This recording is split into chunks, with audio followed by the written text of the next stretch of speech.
ሰላም ጤና ይስጥልን ክቡራን የዩቲዩብ ቤተሰቦች፣ የሰዓቱን አጫጭር መረጃዎች እየቀርብ ያለው እስከ ፍጻሜው አብራችሁን ቆዩ።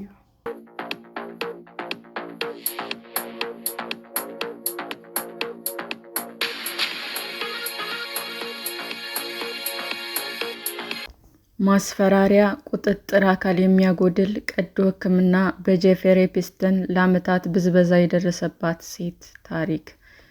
የወሲብ ወንጀለኛው ጄፈሪ ኤፕስቲን በሞተበት ሳምንት አኒያ ስሟ ተለውጧል። በሯ ተንኳኳ። ኒውዮርክ የሚገኘው ቤቷን ያንኳኳው የኤፕስቲን ወንድም ማርክ ነበረ። ማርክ ቤቱን ጥላ መሄድ እንዳለባት እንደነገራት ትገልጻለች። በኒውዮርክ ማንሃተን የሚገኘው ቤቷ ኤፕስቲን ጥቃት ያደረሰባቸው ሴቶች የሚያኖሩበት ነበር። አኒያ ከቤት ወጣች። ማርክ ወንድሙ ኤፕስቲን ጥፋቶች ስለመፈጸሙ እንደማያውቅም ይናገራል። ለዓመታት ጥቃት ሲደርስብኝ እንደነበረ አሁንም ለማመን እቸገራለሁ። ቤት ውስጥ ታስሬ አልተቀመጥኩም አይደል? ቤቱ ተቆልፎብኝ አልኖርኩም አይደል? ምናልባት ሰንሰለቱ አይታይ ይሆናል እንጂ አስሮኝ ነበር። ኤፕስቲን ሕፃናትን ለወሲብ ንግድ በማዘዋወር ክስ ቀርቦበት ሳለ ነበር በአውሮፓውያኑ በ2019 የሞተው። ኤፕስቲን ሰዎች ተታለው ወይም ተገደው አባል የሚሆኑበት ቡድን መሪ እንደሆነ አኒያ ታምናለች። እሷም የቡድኑ አባል ነበረች። ኤፕስቲን ለዓመታት ተጎጂዎችን እንዴት ይዞ እንዳቆየ ለቢቢሲ ተናግራለች። የሚረዱት ብዙ ሴቶች እንደነበሩም ትናገራለች። የሚያኖራቸው ሲሆን ያለማቋረጥ ያገለግላል። ወሲባዊ ጥቃትንም ያደርስባቸው ነበር። ስራ ታገኛላችሁ በሚል ማታለል ተስበው ኤፕስቲንን ሲቀርቡ ሕይወታቸውን ይቆጣጠረዋል። ማንኛውንም ድክመት ካገኘባቸው ይጠቀምበታል። ገንዘባቸውን ከመቆጣጠር ባሻገር ከማን ጋር እንደሚገናኙ እንደሚወስንና በስነ ልቦና ያንቋሸሻቸው እንደነበረም ትናገራለች።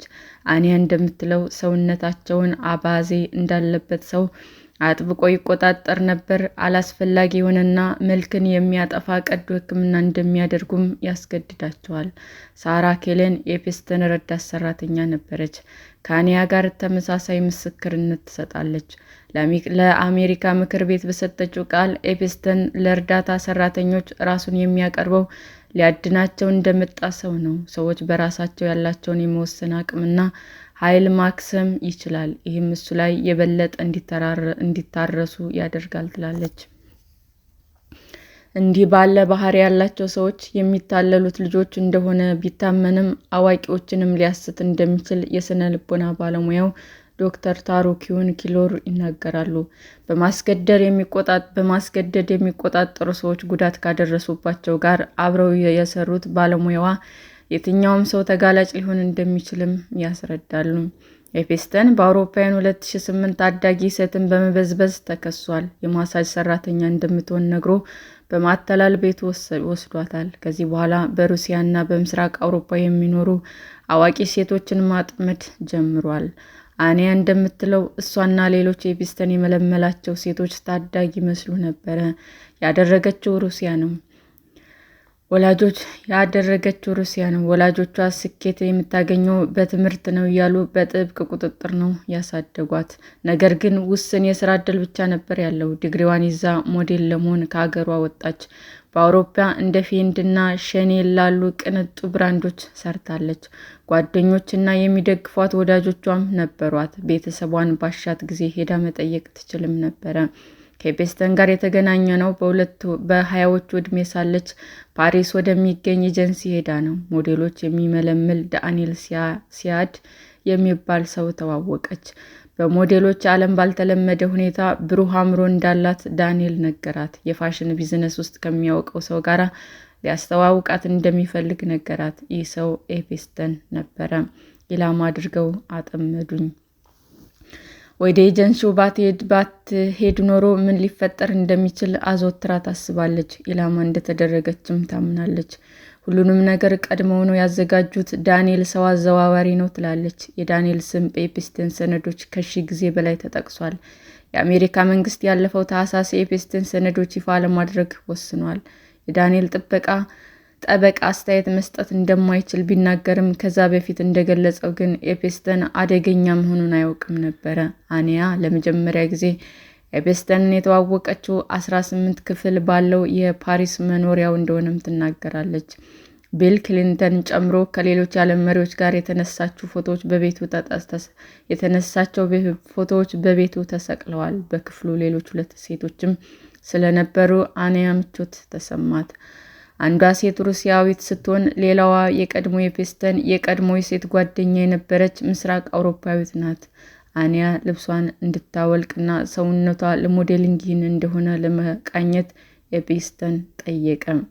በውስጡ ስሪዋ ብቻ ሆና ቆመች። ኤፕስተን ሰውነቷ ጥሩ አቅም ላይ ስላልሆነ ስፖርት መስራት እንድትጀምር እንደነገራትና ሰነፍ እንዳላት ታስታውሳለች። ሞዴሎች እንዲህ ያለ አስተያየት እንደሚሰጣቸው ትናገራለች። ታትራ ከሰራች ከትክክለኞቹ ሰዎች ጋር እንደሚያስተዋውቃትም አመነች። ኤፕስተን ስለ ቤተሰቦቿና ምን እንደሚያስደስታትም ጠየቃት። ለምን ሞዴል መሆን እንደፈለግኩና በሕይወቴ ምን ማሳካት እንደምፈልግ ጠየቀኝ። እንዲህ ያለ ጥያቄዎች በሞዴሎች ዓለም የተለመዱ አይደሉም ትላለች። በርካታ ሴቶች ለቢቢሲ እንደገለጹት ኤፕስተን የሚያስደስታቸው ነገር የሚጠይቃቸው ኋላ ላይ መረጃውን እነሱን ለመጉዳት ስለሚጠቀምበት ነው። ኤፕስተን ጎበዝ ልጅ መሆንሽን ማየት እችላለሁ፣ ተጠራጣሪም ነሽ፣ እኔ አብሬሽ መተኛት አልፈልግም እንዳላት ታስታውሳለች። ይህን ስትሰማ ዘና ማለት ጀመረች። ይህ ሰው ድንቅ ነው፣ የውስጤን ማወቅ ይችላል ብላም አሰበች። ይህ ሁሉ የምልመላው መጀመሪያ ነበረ። ለወራት ያህል የቀጠለ ሂደት ሲሆን ለአኒያ ብዙ እውነት የማይሆን ቃል የተገባላት ነበረ። ለ1 ዓመት ያህል ኤፕስተን የሚፈልገው አይነት ሰውነት እንዲኖራት ያለመታከትም ትሰራ ጀመረ። የኤፕስተን ዋና አጋዥ ሰራተኛ ሌዥል ግሮቭ የዕለት ከዕለት ውሎ መዝገቡንም ትቆጣጠር ነበረ። አኒያ ምን ላይ እንደደረሰች የሚገልጽ ኢሜልም ትልካለች። ኤፕስተንም አኒያ እርቃኗን ፎቶ ተነስታ እንድትልክ እና ይህንን ለማድረግ አይናፋር መሆን እንደሌለባት በመግለጽ ጫና ያሳድር ነበረ። ቃል እንደገባው አኒያ ኔክስት ኤጀንሲ ከተባለ የሞዴል ተቋም ኃላፊ ፌዝ ኬትስ ጋር አገናኛት። የተነጋገሩትም ለ30 ደቂቃ ሲሆን ውጤቱ ኤፕስተን እንደሚያሳውቃት ተነገራት። የሞዴል ኤጀንሲው አኒያ ለኒውዮርክ ገበያ ብቁ ስላልሆነች እንደማይፈልጋት እንደገለጸ ኤፕስተን ነገራት። የሰውነት ቅርጿ የተስተካከለ እንዳልሆነም ገለጸላት። አኒያ በዚህ ክፉኛ አዘነች። ኤፕስተን ፍሎሪዳ ፓልም ቢች ሄዳ እንድታገኘው ነገራት። በወቅቱ ተከሶ ተይዞ የነበረ ቢሆንም የዛን ቀን ግን በፍቃድ ተለቆ ነበር። የተከሰሰው አንዲት ልጅ በሐሰተኛ መታወቂያ አሳስታው እንደሆነ በወቅቱ ሲናገርም ተደምጧል። አኒያ በፖሊስ መዝገብ ላይ ስሟን ጽፋ ከኤፕስተን ጋር ተገናኘች። ከጀርባ በሚገኝ ክፍል ውስጥም ለመጀመሪያ ጊዜ ወሲባዊ ጥቃት ፈጸመባት። በፖሊስ ይዟት ላይ ሳለ ቢያንስ 2 ሴቶች ወሲባዊ ጥቃት እንደደረሰባቸው ተናግረዋል። አኒያ ላይ ወሲባዊ ጥቃት አድርሶ በጀርባ በር ካስወጣት በኋላ ውጭ ላሉ አጋሮቹ አይናፋር ናት እያለ መቀለድ ጀመረ። ሁሉም ስለሳቁባት ራሷን መውቀሷን ትናገራለች። ምናልባት የተፈጠረው ነገር ችግር የለውም ብዬ አሰብኩ። ችግሩ እኔ ለነገሩ ምላሽ የሰጠሁበት መንገድ እንደሆነ ተሰማኝ። ሩሲያዊ ቤተሰቦቼ ነገር ስለሚያጠብቁና በአስተዳደጌ ምክንያት መሰለኝ ችግር ያለብኝ ግን እኔ ሳልሆን እሱ ነበረ። ኤፕስተን ፋይሎች ይፋ ሲሆኑ በትክክል የተከሰተውን ነገር እንዳወቀች አኒያ ትናገራለች። ሞዴሎች የሚመለምለው ተቋም ኃላፊ ብታገኝም አብረዋት እንደማይሰሩ የገለጹላት ኤፕስተን ባለው ወቅት ሳይሆን ከዓመት በኋላ ነበረ። ከኤፕስተን ጋር አብራ ወራት ስታሳልፍ ለውድቀት እያዘጋጃት እንደነበረም ትናገራለች። እየመለመለኝ ነበር የምትለው አኒያ ኤፕስተን ደካማ በሆነችበትና ብቻዋን በሆነችበት ጊዜ ጥቃቱን መፈጸሙንም ትገልጻለች። ቀስ በቀስ የሚደረግ ምልመላ ኢላማ የተደረጉ ሰዎች እንዳይነቁና አደጋ ውስጥ መውደቃቸው እንዳይገነዘቡ ያደርጋል ስትልም አኒያም ትናገራለች። የስነ ልቦና ባለሙያው ዶክተር ታራ ከእይታ ውጭ የሆነ ቦምብ ማለት ነው ሲሉም ይገልጹታል። ኔክስት ኤጀንሲ የተባለው የሞዴል ተቋም ኃላፊ ፌዝ ኬትስ ጠበቃ በሰጡት መግለጫ ኃላፊቷ በኤፕስተን የሰዎች ሕገወጥ ዝውውር ውስጥ እጃቸው አለ ማለት ወይም ስለ ጉዳዩ ያውቃሉ ማለት ሐሰተኛና ስም ማጥፋት ነው። የኤጀንሲ ውሳኔ ለአንያ የሚያሳውቀው ኤፒስተን ነው መባሉ ያልተለመደ ሐሰተኛና ማስረጃ የሌለው መሆኑንም ገልጸዋል።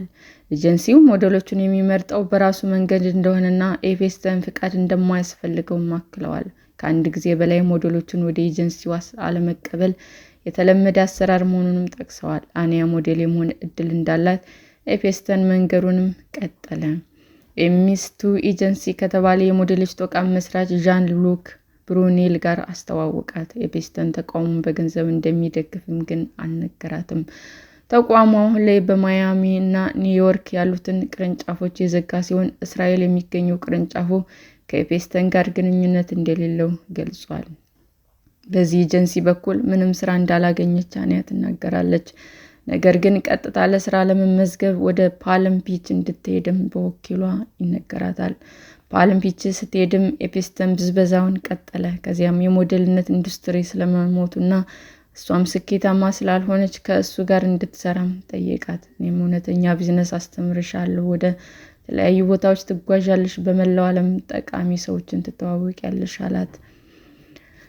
አብረንም እንስራ አላት። አንያም ኤፒስተን ረዳት ሆኖ መስራት ምኞት አልነበረም። ኤፒስተን ስለ ንግድ ምንም እንዳላስተማራትም ትናገራለች። ኤፒስተን ስራ እስከሚሰጣት ከመጠበቅ ውጭ አማራጭ አልነበራትም። ስራ እስከሚሰጣት ስትጠብቅ ምንም ሳታደርግ በመቀመጧ ያሸማቅቃትም ነበረ።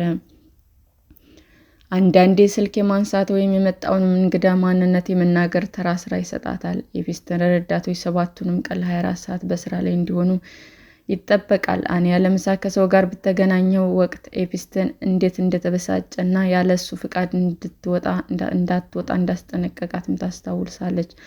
አንያ ኤፒስተን ላይ ሙሉ በሙሉ ጥገኛ ሆነች። ስትታመምም የጤና መድህን እኔ ነኝ ይላታል። የባንክ አካውንት አልነበራትም። ቤት እንዳትከራይም የግል ሰነዶች የሏትም።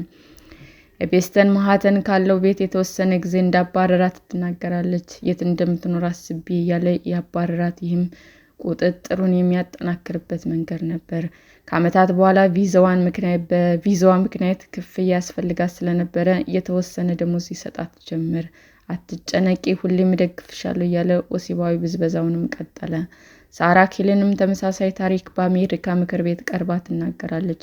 ቤተሰብ አልነበረኝም፣ ገንዘብ አልነበረኝም፣ አልተማርኩም፣ የተሻለ እንደሚገባኝ አላወቅኩም ነበር ትላለች።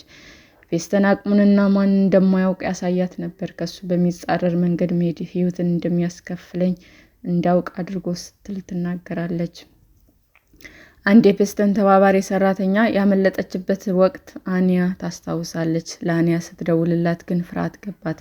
ስልኩን ኤፒስተን ስለሚከታተል ማውራታቸውን እንዳይደርስበት ሰጋች። ኤፒስተን የግል መርማሪ ቀጥሮ ሰራተኛዋን እንዲከታተል አደረገ። $700,000 ዕዳ እንዳለባት ይናገር ነበር። ኤፒስተን ያስተላልፈው የነበረው መልእክት አመለጣችሁ፣ ብትጠፉ ዕዳ ስለሚኖርባችሁ አሳድጄ ይዛችኋለሁ የሚል ነው። ኤፒስተን ሴቶች ያሰረው በዕዳ ብቻ አይደለም፣ አንያን እርቃን ምስሏን እንዳለው ያስታውሳት ነበር። በአንድ ወቅት ረዳት ሰራተኞች በአጠቃላይ ከወገባቸው በላይ እርቃናቸውን ሆነው በደስታ ሲዘሉ እንዲቀረጹ አደረገ። አሁን ከኔ በተቃራኒው አትቆሙም እንዳላቸው ታስታውሳለች። ቪዲዮ ለመቅረጽ ፍቃድ አልሰጠንም ማለት አይችሉም፣ ማስረጃዎች የሚሰበስብበት መንገድ ነበር ትላለች። ሳራ ኬለን በምክር ቤት በሰጠችው ቃል ኤፒስተን የሰራተኞች ራስን የመግዛት አቅም በማፈራረስ የተካነ ነበረ። የምስጋና ደብዳቤ በሚል ኢሜል እንዲልኩለትም ያደርጋል። አንያ አመሰግናለሁ ማለት ብቻ በቂ ላይሆን እንደሚችልም በማሰብ ትፈራ ነበር። እነዚህ ኢሜሎች ያስፈልጉት በየጊዜው እያመሰገናችሁ ከሆነ እንዴት እኔ ልትገዳደሩ ትችላላችሁ ለማለት ይመስለኛል። ሰራተኞች እርስ በራሳቸው እንዲጣሉም ያደርግ ነበር። ሰነፍና አርባነ ቢስ ስለሆነች ተናዳብሻለች ብሎስ ስለ አንደኛዋ ሴት ለሌላኛው ይናገራል። እኔ ግን አንቺን ነው የምደግፈው ሲልም ክፍፍል ይፈጥራል። ሴቶች ትስስር እንዳይፈጥሩ በማድረግ በቀላሉ መቆጣጠር የሚችልበት መረብም ዘርግቷል።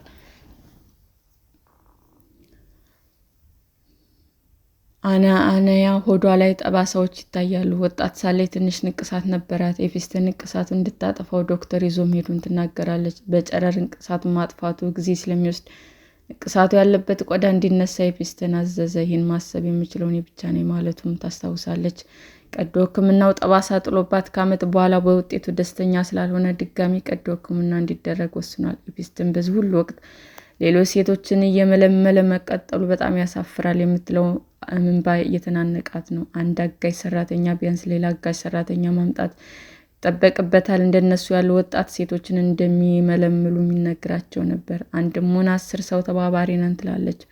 አሁን ላይ ታሪኳን መናገር የፈለገችው እንዴት ኤፕስቲን ሴቶችን እንደሚያጠምድና በወጥመድ ልጆች ብቻ ሳይሆን አዋቂዎችም ተጠልፈው እንደሚወድቁ ለማሳወቅ እንደሆነም ትናገራለች። የብዝበዛ መረብ ዘርግቶ ነበር። ይህም ጠቅሞታል። እንደ ቢል ክሊንተን ያሉ ሰዎች ለራት ቤት እየሄዱ ሲጨብጡ ስናይ እኔ ማን ነኝ? ጥያቄ የማነሳው ማን ስለሆንኩ ነው የሚናገረው ብለን እናስባለን። ጥቃቱ እውቅና የሚሰጥ ነው። አኒያ እና ሳራ ለኤፕስቲን ተጎጂዎች የተዘጋጀው ካሳ ተሰጥቷቸዋል።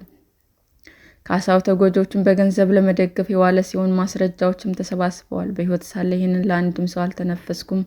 አሁን ድምፄ አንዲትም ሴት ብትሆን ከብዝበዛ ግንኙነት እንድትወጣ ይረዳል ብዬ ተስፋ አደርጋለሁ። የተለየ ሰው አይደለሁም። ከዚህ ጥቃት ለመትረፍ አቅሙ ማግኘት ትችያለሁ። እኔ ማድረግ ከቻልኩ አንቺም ትችያለሽ። ሰላም ጤና ይስጥልን ውድ የዩቲዩብ ቤተሰቦቼ እንዴት ናችሁ? አዲስ ጀማሪ ነኝና ሰብስክራይብ ያደረጋችሁ አበረታቱኝ። አመሰግናለሁ። የዩቲዩብ አድማጮቻችን ለሰዓቱ ያቀረብኩላችሁ አጫጭር መረጃዎች ይህንን ይመስል ነበር። በሌላ መረጃ እስክንገናኝ ሼር፣ ላይክ፣ ሰብስክራይብ እንዲሁም ቢቀርብልን የምትሉት መረጃ ካለ ኮሜንት እያደረጋችሁ ቸር ቆዩን።